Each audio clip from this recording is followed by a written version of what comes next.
আগামীকাল ম্যাচে মুখোমুখি হতে যাচ্ছে ব্রাজিল এবং মরক্কো। 5 বার বিশ্ব চ্যাম্পিয়ন ব্রাজিল, যাদের লক্ষ্য ষষ্ঠ শিরোপা। অন্যদিকে মরক্কো, যারা ফুটবল বিশ্বে নিজেদের একটি শক্ত অবস্থান তৈরি করেছে।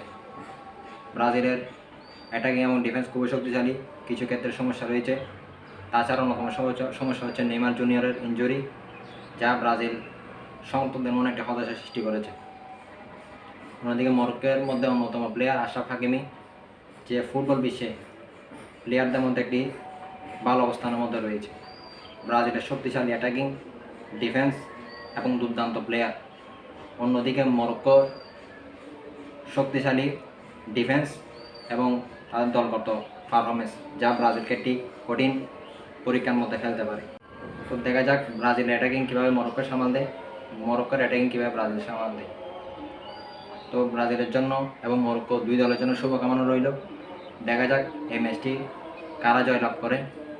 আজকে বিদায় পর্যন্ত প্রত্যেকে ভালো থাকুন, সুস্থ থাকুন। আসসালামু আলাইকুম।